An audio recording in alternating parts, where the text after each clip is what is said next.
Okay, so we have a great group here today.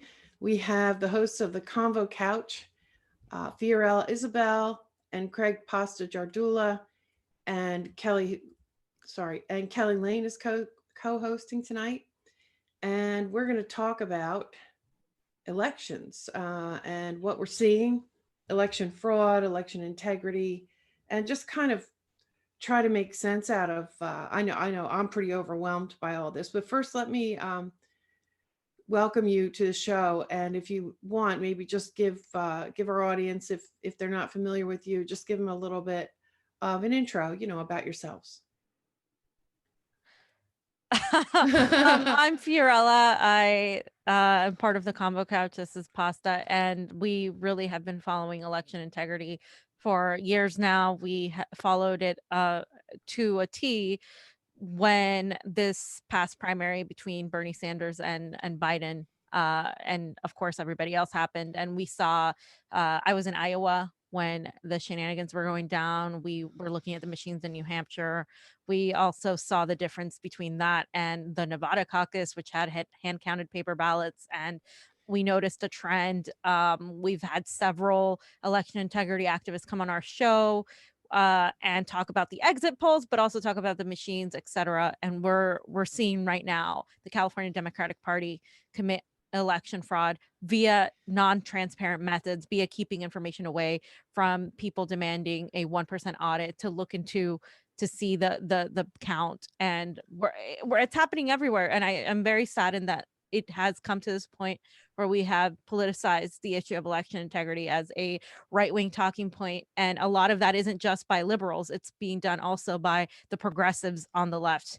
Yeah. So I think one of the reasons we probably decided to start the show was not only to get like candidates on that were getting shunned and shut out by the mainstream media, but was also to kind of put these elections and bring them into light. yeah. We wanted to talk about election integrity and candidates and foreign policy when we started the show. And we're just more than just people who cover elections. We study them. We're activists. Like Kelly understands the whole game. We understand what's going on. We understand the systemic issues that we have, and that's why we get to guest we do guest and talk about the things we do talk about it, because it's to me it's the number one issue. We can't get anything we want unless we get this kicked right in the butt. And it was pretty obvious that something was going on in 2016, and it stunk to high heaven. So when Bernie Sanders came out there and said, you guys got to run for this and that and run for this and that, we also said, hey, yeah, we have to be the fourth branch of government and start an independent media show where we can elevate these candidates, but we also got to highlight the problems that really exist within our election system, because they are bad. And if we don't, like I said, if we don't kick this in the butt, it doesn't mean nothing. It means nothing for Kelly, anything we want. Excuse me. Right. Yeah. Well, my introduction really was I was working with CFAR and CWAC, which are candidate organizations. CWAC is a anti-corruption contract, and CFAR is a progressive platform contract. But I watched what was going on with Bernie in the 2016 primary, and thinking to myself, well, surely this is going to be on the news, all this funny stuff that's going on, voters getting booted off the rolls, and none of it was there. And so that was my first clue, like, oh, we don't have a free press anymore. Okay. And then as I got more involved, and then I ended up going to a couple of different conferences, I went to Unrig the System, which felt like a Democratic Party performance thing. And I couldn't believe it that all these election integrity activists that I met, most of them were a bit older than me and had been involved since the 2000 election. And in fact, I sat down at the table to talk with one of them, and I started talking about the 2016 primary and specifically Tim Canova's race. And did he know about what had happened there, the ballot destruction and everything?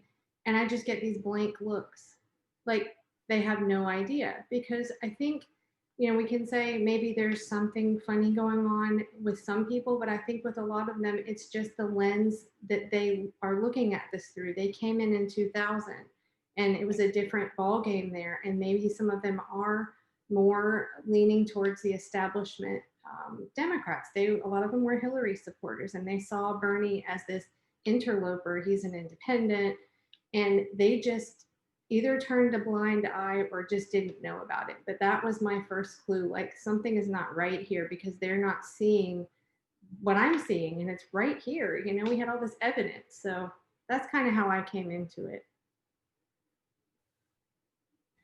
Yeah, so I mean, that's really valuable because it's pretty overwhelming right now for people who, like, I've been in touch with Kelly for a long time. And so it sort of in real time, she was telling me some things that were happening with the Canova when she was on the road and things like that. And I watched Pasta and Fiorella when you were like assessing the new systems in California and that kind of thing. So, but once the election happens, I felt completely certain that there was something really bad going on, but I was afraid it was confirmation bias because I thought there was going to be something. Right. So, but then, you know, it's like it comes in so fast, the information comes in so fast. And this time, like before, it seemed to have been easier to find people who were, you know, putting reports out on Twitter at least, or people who were writing more what I felt were honest and genuine accounts of what's going on. But right now, there's something different. We're just getting flooded by so much junk out there, and the media took a stance right from the start that there was no fraud. And they put this out in headlines, they put this out in statements. There was no possible way that they could have known whether there was fraud or not. They started that, I think, from the very first day. Plus all the predictive stuff that had come out, like there's going to be a red mirage and then a blue wave or whatever they called it. So I thought first, it's important that you already talked about the fact that you were involved and watching this and what your thoughts were on the 2016 primaries, because you have to remember that all four of us come to it with that perspective. We were closely watching the 2016 primaries. We watched the lawsuit that happened afterwards. We were watching the WikiLeaks stuff closely, all of us. So we were already, I mean, you could say jaded, but it's not really jaded. Like we were informed. We knew what was going on. We knew what this party was willing to do. Um, and so when the 2020 primaries came around, you know, along with all of the just everything thrown up in the air because of the coronavirus lockdowns, and every law was changed and flooding the place with mail-in ballots, people getting multiple ballots, people getting, you know, 2 or 3 previous residents at that place, the ballots for them, and, you know, just everything. And it's very hard to sort through it. So I saw that you've done, you know, work, but all of you have done work with the election integrity groups. But I think that one of the interviews that I saw that you did was with David Webb, who's, you know, expert with election systems, and also with Benny Smith, who's now the controversial Shiva presentation and all that. And I just wondered what you guys maybe want to share with this audience about, you know, what you've culled from that, what you have learned from that. Go ahead. Well, you know, I mean, yeah, like you said, we're informed, and the way we saw everything play out, and I just really kind of, well, to unpack this and really explain what this is all about too, and what we're facing today as this pushback against the Shivas and the Benny Smiths and the whole, you know, the open source community, or the checks and balances with the software and whatnot, versus the reason why we're having such a pushback from progressives too, because it all does stem from the year 2000, and you know, all these people that were involved. You know, it was a very racist friggin' thing that the Bush clan was able to pull off, and his minions, and that's a political dynasty, and that's important to remember. But that cross-reference list he created in Florida in the year 2000 was racially motivated, taking people away who were going to vote for Democrat at that time, because it was more evident that, you know, Gore and the Democrats were going to get way more people of color votes than Bush, who, you know, Kanye West said on Saturday Night Live, George Bush doesn't care about black people, you know. But that cross-reference list, fast forward to the year 2020 right now, you hear this same type of rhetoric where, oh, you know, the Republicans are doing racist things by purging people of color off the list. Therefore, they, you know, the real story is that Trump and his minions, which Trump doesn't have that political dynasty and power to even pull it off, And that's the reason, that's the real story. So what they're doing is they're triggering emotions again from progressives who are really buying this. Once again, everything is racially motivated from the white man trying to put people down. And that's the real problem. And I'm not saying that problem doesn't exist, but this election, clearly, we all know this was an election where we have to question that there were too many votes casted, not enough votes casted. I mean, these are crazy, crazy, crazy numbers, like Wisconsin, 92% and whatnot. So when you plug into that whole community and you have these group of activists that, you know, were stem from the year 2000, and the racist tactics that were used, now kind of playing that same card today. And actually today, it's just a distraction because we're not looking at the real problems that exist and the information that we've gathered simply from the systemic ways these elections are run. And if you just look at the framework, you got to say, hey, we got to stop, unpack, and we have to change this. But it's crazy because they've been able to tweak, move people into that Democratic Party who are progressives and actually support the same tactics that were used against their candidate twice. Well, it took one election cycle, in my opinion, to turn progressives into neoliberals, because what they were able to do is put into this idea that we are still living in a left-right paradigm, which that isn't the paradigm. That's not the fight right here. The fight is between the oligarchy and the people. And if you don't see that by now, this election should make it abundantly clear. I mean, the fact is that we are seeing the merger of the NSA with the CIA, with the security state agencies, as well as the military industrial complex. All of them line up behind Joe Biden. We saw it from the beginning when it was Bernie Sanders in 2016 with Hillary Clinton, and how the media was manipulated to vilify him. That carried on to 2020. It in fact infected his campaign with a bunch of establishment lobbyists and consultants in his campaign specifically. And then that also kind of carried out by Bernie Sanders not talking about the election problem at all, not even mentioning it. He had the opportunity to do so. He didn't. And we saw once again the mainstream media malign him, vilify him, no matter what he did.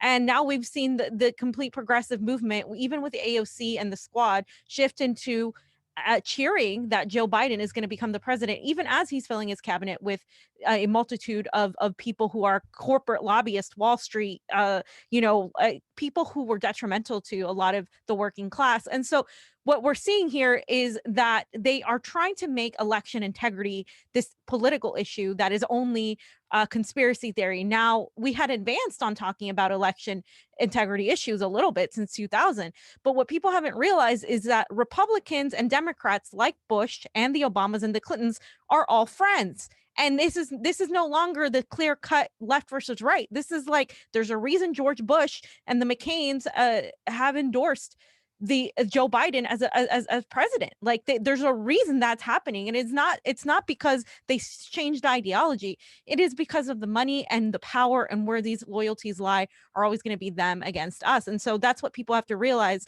that this is no longer the fight versus left versus right. This is us, and we have to hold these people accountable. There is no democracy in this country right now as it stands, and we are seeing a lot of our own people pretty much get sucked into that because of the Trump derangement syndrome, because of the fact that the media wasted so much time making Trump the villain.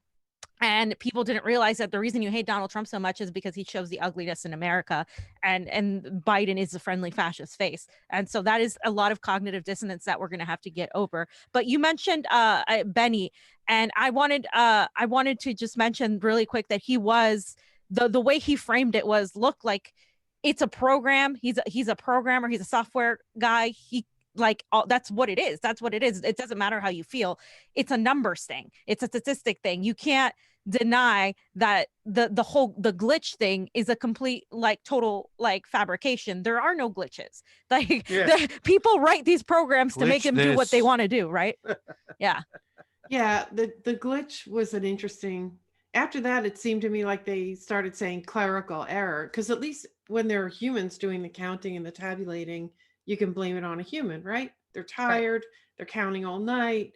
But no, I'm in software too, and I agree with Penny on that. They don't choose to glitch every once in a while. I mean, sometimes there are bugs in software that are intermittent, that are hard to reproduce, because that's what you have to do when you're trying to fix it. You got to figure out how it happens, look at it over and over and over. And sometimes you have these intermittent issues. But no, not the way that one was explained. And yeah, I totally agree with you on that. Well, the bottom line is that all of these machines, as we all well understand now, have proprietary software. It's a Mhm. black box. The unfortunate truth is just we don't know what the real answer is of who is the winner. And that is just absurd these days in this country that we can't know that. And so I think it's going to take, changing that system into voting machines. I think it's very scary to think about it being part of critical infrastructure where they make it all uniform, across the country. Oh, boy. But if it's done in a way, and I want to share with you guys a system, I'm hoping a guy that you'll have on your show. His name is John Papa, and he's worked for Oracle's national security group. Don't let that scare you, for years. And he's come up with a system. He's not trying to sell anything. It's a system that any voting machine vendor could make. It would save a lot of money, but they could make it to these specs. And he claims it is hack proof, and he welcomes any and all criticism or suggestions to his system of how to make it better, or if anyone sees any errors. And he wants the people to own it. So I think we're going to have something where we push back and maybe get candidates on board fighting for this, because it's going to take more than just a couple of voices. It's going to take many, I think, in unison, because we are up against that, as Glenn Greenwald thankfully came out when what happened at The Intercept with him trying to squash his story about the Biden family. He came out and said it's this union of power between the mainstream media, the Democratic Party, Wall Street, Silicon Valley, and that is a very powerful force. So we're up against, we don't have fair elections, and we do not have a free press, period. And that's a very scary. So it's a huge. I was going to say the thing, just a big piggyback on what you're saying right now, when you first opened up your statement there was, and it's something that Benny said that just drives me crazy. It's proprietary software with public funding. Proprietary software with public funding. You buy it, you own it, but you can't see it. You can't look at it. And that's why I think the language is important. We talk about black box voting. I've been saying we have systemic issues with our election system, because I know everybody, a lot of burners, they talk about, Medicare for all, Green New Deal, and they also talk about the systemic prison industrial complex we have, systemic racism. So I've been trying to use words like that to get people involved, to get their mind there. And also a cute thing today was we found out that the Republicans are calling it hammer and scorecard. We're like, yeah, we've been calling that fraction magic for years, and how that can go on. But yes, I think the language is important. I think the people we put forth are important. I was very disturbed to see that Jesse Ventura didn't think it was, rigged by saying there's 5 million more votes he's got than you, and you think it's rigged. I'm like, Jesse, he's got 5 million more votes in California alone. That means he doesn't, the establishment, and with this proprietary software, black box voting that we can't see, it's not going to take much to flip it in the other areas to swing it to Joe Biden. Yeah. It's just this idea that means that there was no fraud. That 5 million more votes means like, no, there's that's too many votes. That's just not realizing what's going on here. That's not realizing that we have people in this country who are very powerful, who literally manipulate everything and everyone to fit a certain narrative. So that is still believing that there's democracy in this country. Like, if you think like that those votes are real votes, then you don't understand what's going on. And unfortunately, like I said, that's a lot of cognitive dissonance that we're going to have to move past, because people can't fight against this, against the system, if they don't believe that, like, if they don't first admit there's a problem. It's like you need to admit that there's a problem in order to actually get through this. But right now we have a lot of people still wanting to pretend that even though we topple governments all over the world, even though we're going after Julian Assange, who's not even an American, who's Australian, for doing journalism, and even though we refuse to give our own people healthcare during a pandemic, and even though we're going through this economic disaster, etc., and we have the largest military in the world, and we are a country full of corrupt oligarchs, that somehow, even in spite of all that, our elections are fine and democratic. I mean, that is some mental gymnastics you have to do to believe that. Yeah, and the lack of actually admitting that you have a problem is stems from a lack of understanding of the system itself. They don't understand how the system works. When you tell them proprietary software, now everybody's screaming Dominion. You're like, that's an old name. ES&S, Hard, Smartmatic. We know this years ago. We understand how it worked. There is a lack of understanding of the systemic issues that are in front of us when it comes to our elections. It's not as easy as just counting 1, 2, 3, 4. There's all these other hurdles in place, whether it comes to inflation of ballots, taking people off the rolls, making these lines so long that it disenfranchises our young people for the future, to the tabulation that what goes in, we don't know is necessarily true of what comes out. Yeah, exactly. The Dominion thing. So yeah, this is not a new name. Oh, first of all, you talked about the proprietary software publicly funded, but let's remember the other aspect to it. You know, political officials own parts of it. They can own shares in it. So, and you know that like the decision about which voting systems to implement, particularly in big cities, but really everywhere, it can be tens, hundreds of millions of dollars, right? That have been spent. So there's that aspect to it too. Like changing these things, yeah, you might get them changed, but it might just be some other crony linked business that, that wins the fight over who's going to get, to feed at the trough. So that's and the other issue is that an administration that was elected by software that had, that has big fraud problems. Now, of course, it's not just the software, right? As Craig just mentioned, there are lots of different ways that you can manipulate an election, but you're asking them to bring in new, to help bring in new systems based on the ones that were used to elect you. And if you use the fraud argument, I mean, there's just no incentive for them to work on that. It's a pretty daunting problem.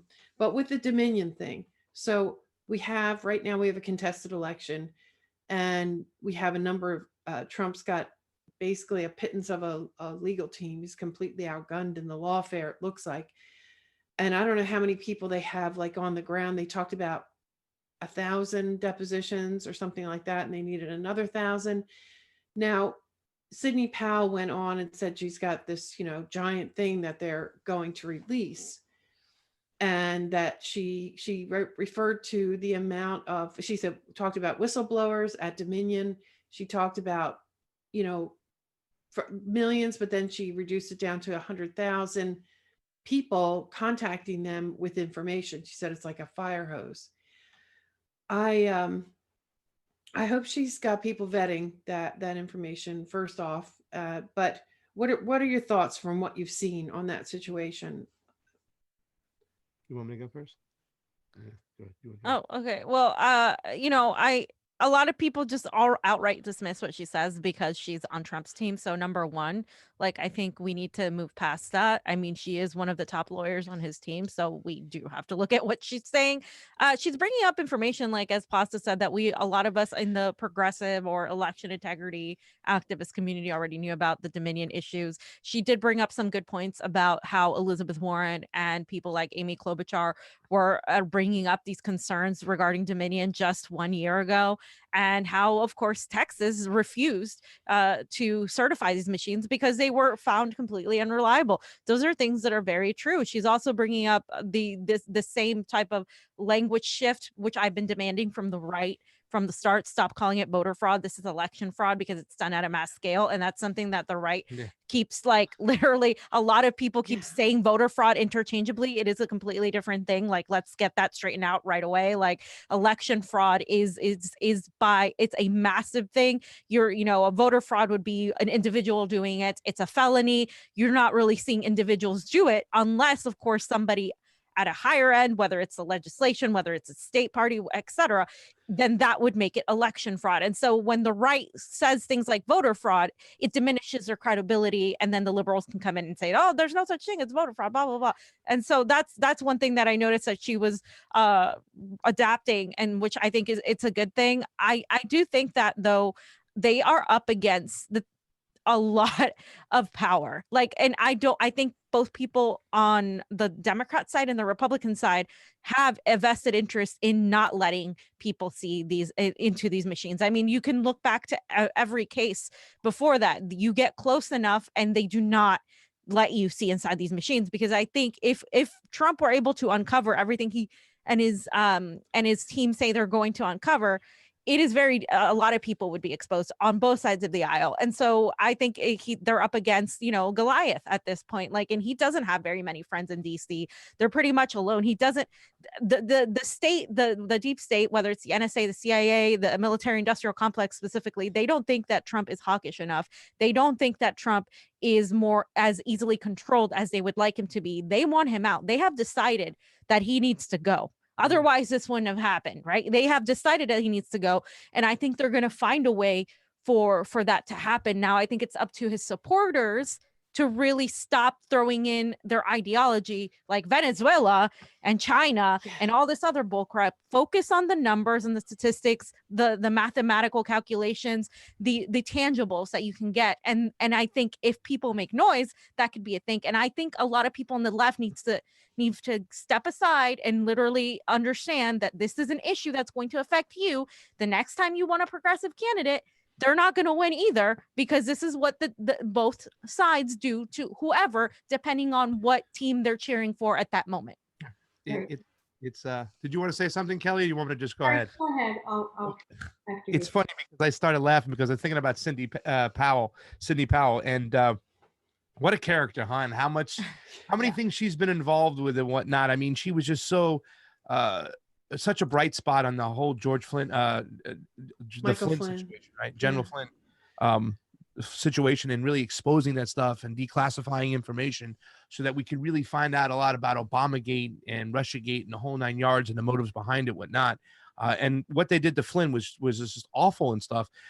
So I thought it was just so great that she was there. But then all of a sudden she starts popping up with the whole Anthony Weiner laptop, So all the QAnon people love her. She talks about the Anthony Weiner laptop. They need to get that to somebody in the military.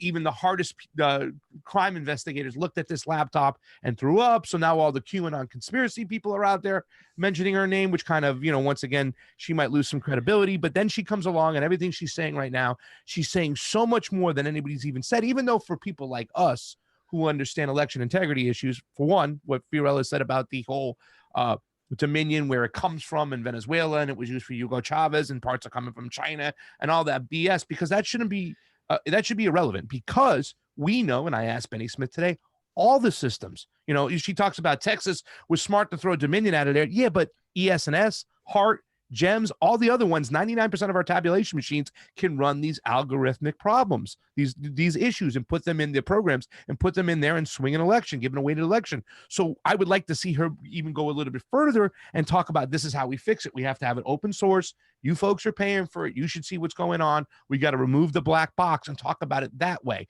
But I mean, what she is talking about, though, we understood that Smartmatic was all the way back in Venezuela. We couldn't find the connections after that. I always assumed it was like the Guaido-ish kind of side of people in Venezuela. But I mean, that's another thing people have to talk about. The ownership of all these companies, not only is their software proprietary, but their ownership is proprietary. And that goes for these paper companies that make our absentee ballots and mail-in ballots too as well.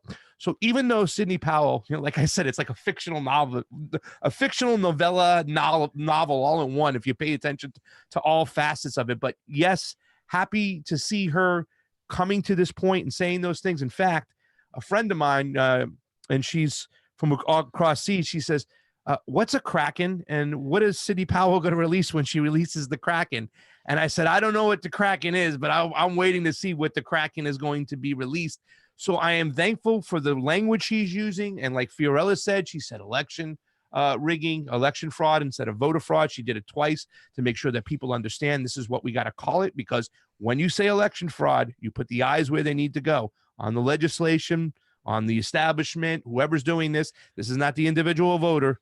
This is the election fraud. You know what I'm saying? It's a group of people committing fraud.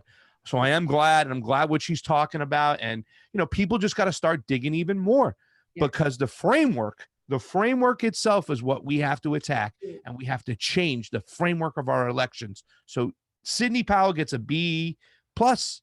I'd like to see an A+ on our next one. And I do hope these court cases kind of do move forward, because we need to still, we have a lot of work to change this, because my fear is if it gets through, Biden's there, nothing will change. We'll go backwards once again when it comes to our elections. Right. Now, did you guys, this was the biggest shocker to me of all. Did you guys cover any of what had happened in Michigan with the dead? It was one particular story that I happened to catch about the dead people voting. Did you catch this story? You probably did. So yeah. I was stunned, because I've gone around repeating this, saying that that doesn't happen, basically, that that's nearly non-existent, right? So I just happened upon, I don't even remember how I found it. I wasn't following this guy. It's a right-wing Twitter, YouTube guy. I think it's something Fleckus. And somehow I landed there, and I saw this post, and it said, try it for yourself. And did you guys do this, where you log in? And there's this guy, William Bradley, who was born in 1902 and died in 1984. And sure enough, you can see it right there. It's a legitimate Michigan government site. And it said that someone had requested the ballot and someone had turned it back in. Now, it caught the attention of the New York Times, and they, were going back and forth, and they said, well, there's no proof that, this was just a rare thing. And there's no proof that that vote was counted. Well, then he kept going and uncovered that it wasn't just one William Bradley, it was thousands of them. And I was just stunned, because I had believed, like, this part of election fraud, this thing didn't ever really happen. That's what I've been parroting it myself. And to see it was just shocking. And I thought, okay, well, even if they do catch that and these aren't counted, who is sending these out? And why is this happening? And it was a big eye opener for me. So I don't know if you. Yeah, I just don't think it happens like, okay, it does happen. That's the thing. It does happen. It's happened for years. The thing is, it's always been blamed by the right, like on individuals. And I frankly don't think it's individuals doing that. I don't think it ever was. I think it's people with a vested interest in certain political outcomes. Like a lot of the times it is the right, but this time it's the Democrats. Both, like we said, it depends on which gangster you're supporting. I mean, that's what it is. I mean, this is my district, that's yours, you stay out of this one and that one. That's how it is. And people need to take out the left versus right from that, because both parties do it. And the reason that we didn't like spend too much time on that is because we wanted to like figure out how these people got a hold of these names, like, and how they were able to, make sure that the vote went through. But even just raising suspicions like, hey, look, here's this website and I was able to do it, this is true, should be at least looked at and not just scoffed. Because if it was the other way around, if it was Joe Biden getting cheated, we would still be saying, hey, Joe Biden's getting cheated by the right. Oh my God, they're totally doing this. Like I would still be mad. I'd be like, look, they're cheating. They're rigging this one way or the other. That's what it should be about. And the problem is we're so quick to say, oh, like this doesn't happen, because who told us? CNN told us, the New York Times told us, the mainstream media told us, and they tell it so many times that you start believing it. And also it's muddled with a lot of misinformation. Like the fact is it happens. It's just not, it's not Joe and Jill going to the polls and really doing this because they want their dead grandpa to vote. It's other people behind the scenes doing this. And this is why people don't vote, because 60% of Americans, and this is from Ronald Klain himself, who was referenced the Vox article in 2014, where 60% of Americans believe our elections are rigged. So that Americans don't just believe that because out of nowhere, they believe it because they see what's going on. People just don't know what to do about it. Right. Yep. I think that once again, that leads us all roads lead back to Rome, right? Like once again, we have to fix the system. It does happen. It does happen on occasions and whatnot. And I don't believe it's the individuals, but this is what you get when you have a system that allows for ballot harvesting and therefore, There's no tracking. I mean, there's no tracking on these ballots. So for instance, a lot of people don't even understand where these ballots are mailed out from. So in this particular case, when you shotgun all these mail-in ballots, which is just an awful idea from the get-go. I mean, you're just everybody whose name is on that list, is on that roll, is going to get a ballot. Well, where are they sent out from? And then if they're returned, where do they go back to? And then once they go back to that place, can they not be handed out to nefarious people who are going to take them in and just walk them in? You know, I mean, if I get back from Los Angeles 10,000 ballots that didn't reach its destination, people died, they're not there, and I give them to somebody who's a friendly person because he kicks me some money, you or me or Joanne can walk these ballots in ourselves because it's legal. You know what I'm saying? And there's also some things to realize as well, Kelly, that I just learned, and I learned this from a right wing. I don't want to say a right wing, but a person who leans slightly to the right, and she runs a election integrity group. She says that a lot of that sometimes she tries not to concentrate on those things because back in the days in the 70s and sometimes the 80s, you didn't need your date of birth to vote. You needed other information. So they just logged them into the computer as 1900, 1900, 1900, 1900. Yeah. And if they remake one of those ballots, they go in 1900. And the reason why she pointed that out is because she wants the right to get focused on the issues that need to get focused on, because it could be a distraction. Does it happen? Yes. But once again, we have to have a system that fixes this. And the Democrats, they never wanted this fixed, just like the Republicans never wanted this fixed, because they both wanted to manipulate elections in their own cartel areas to their best knowledge. So that's why you have systems like this that is so chaotic that people just accept the results because they can't even start to look where the rabbit hole begins and where it ends. Right. Yeah, I mean, there's always going to be, I live in South Jersey, and I live across the river from Philadelphia, and there are some pretty corrupt political machines around here, and they've been here for my whole life, right? So I was talking about this before. I say I've developed a tolerance for it. Well, no, I hate it, right? But there's a difference between petty corruption and then the systemic corruption, which that's what we're talking about, right? But yeah, I mean, you can organize armies of people to like that work for the county or their unions or whatever. I mean, they'll organize and they'll do things like that. They will, and some of them will probably just do it on their own too, because whatever, they're zealous. Yeah. They're zealous. But I think this is maybe, and I want to check with you first, Kelly. This is maybe a good time to roll into that bonus question because we're getting into the the systemic nature of it and all. But I do think that the voting systems are the elephant in the room.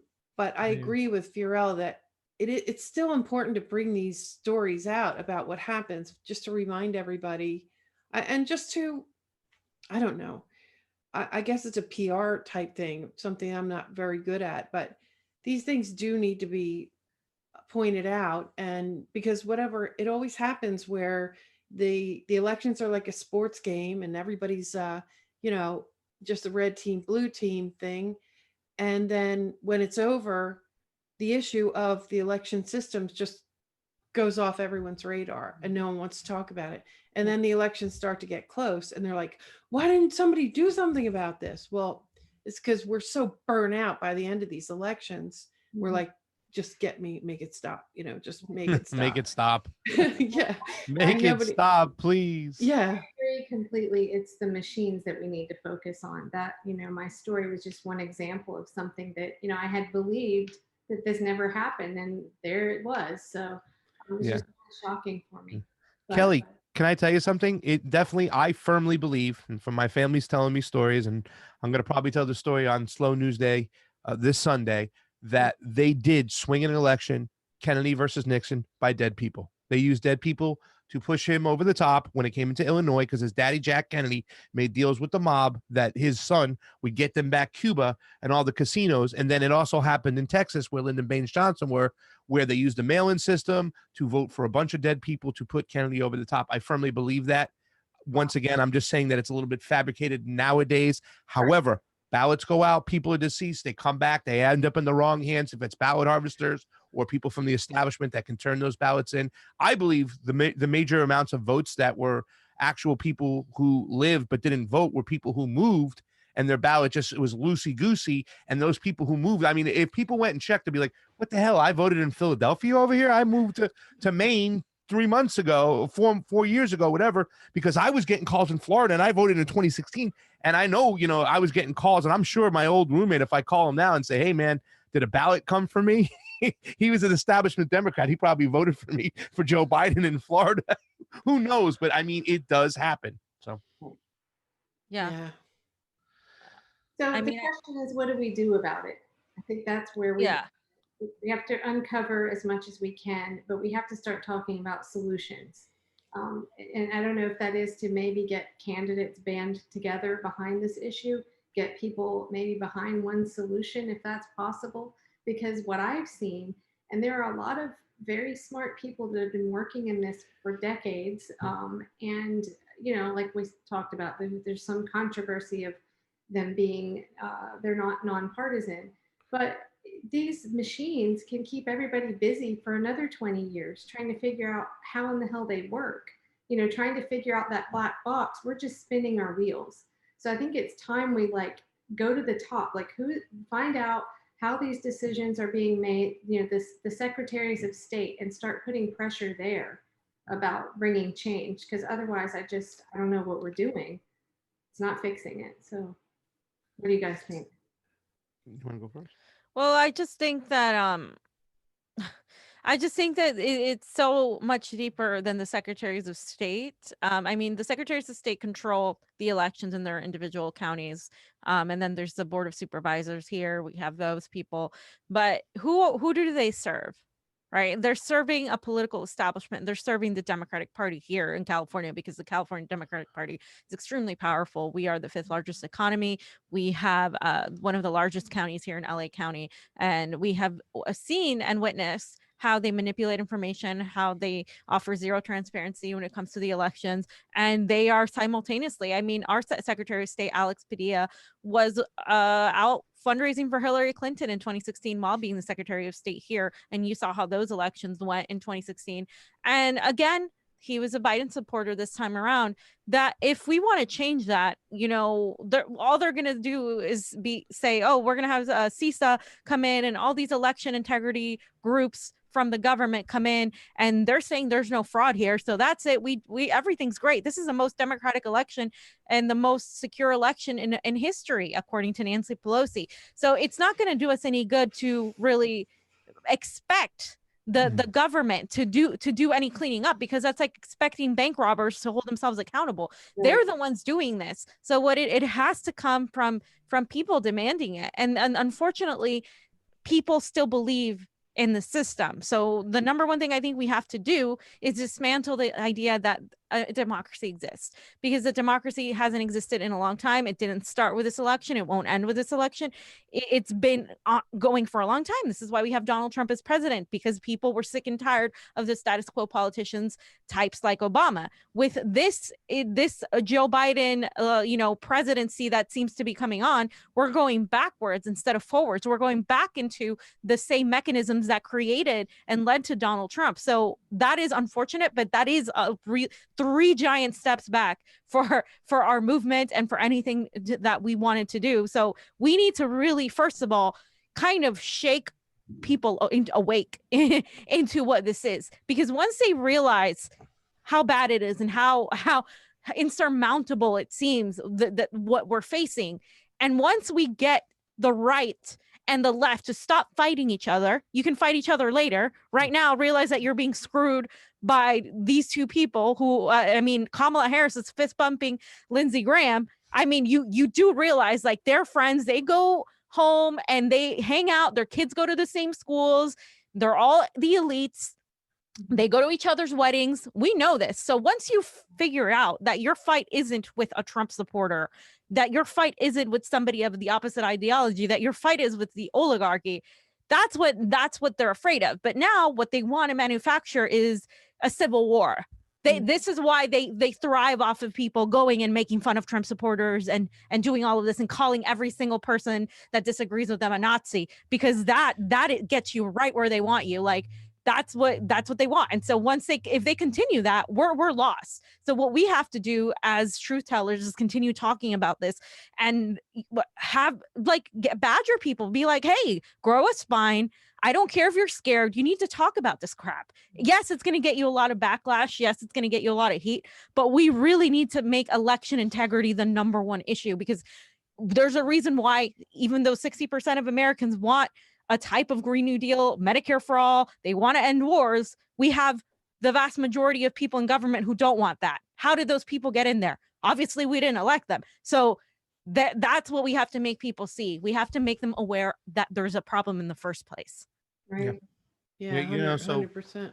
yeah, solutions, they're there, right? I mean, really, to tell you the truth, the election integrity activists, all of us, you know, even the people we disagree with, they're all there. We can have a system in play right away. You know, we can have an open source system. There's a guy by the name of Alan Deckard, who's one of the godfathers of the whole situation system. He can put that in. Guys like Benny Smith can oversee that. We can have a hand counted audit on film, on TV, Yeah, you know, streaming public. live, where it's casted, it should be counted. We can get Breaky's whole technology where he wants to put the actual digital images on the web so people can see them. I mean, we can have that right there, have an open source system for our mail-in with David Weber, who's actually tested it in Virginia, and have it work, eliminate the paper companies if we want and stuff, and then have guys like me and Fiorella, you know, and people like us, you know, which I want to do is I want to run the whole voting system, you know what I'm saying, like almost like an Apple store, like people in a nice shirt, how you doing, come on in, direct them in there, get them in and out, make it efficient. There's a guy, Clint Curtis, who talks, you know, he's all the open source, and back in the days he talks about, well, what we should do is we should implement the law that for every extra hour you stay at a polling place longer than 60 minutes, the county has to pay you $100. So if you're there for 3 hours, the county owes you $200. If you're there for 4 hours, the county owes you $300. They'll straighten out their shit fast. And I know from running restaurants, a guy like me can really go in there, get your aces in places, make it a mellifluous thing, make it fun, make it fast, make it awesome, fix the whole thing. But we obviously know that people don't want it fixed. And that's why we really don't have a democracy. You know, and this is where I differ from my partner a little bit. Where I kind of agree with her in a little bit. Usually I'm that kind of guy like, I don't know if we should break the system. Let's just fix what we need to fix and whatnot. But when it talks about the people who are making sure that this system stay in play, I don't even believe that their true identity and faces have been revealed. Who are they working for? Who above them is making them put all these mechanisms in there to keep control of everything?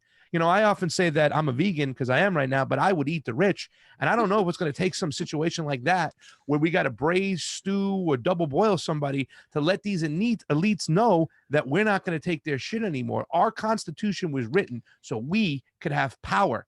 You know what I'm saying? They've used the flexibility so they can maintain their power. We got to take it back, and we have to get these elections straight. And that guy, Clint Curtis, he says, listen, all the activists got to pause on what they're doing for a second and be an activist for election transparency. You got to stop saving the whales for a little bit. You got to stop the no fracking thing. You got to stop everything right now.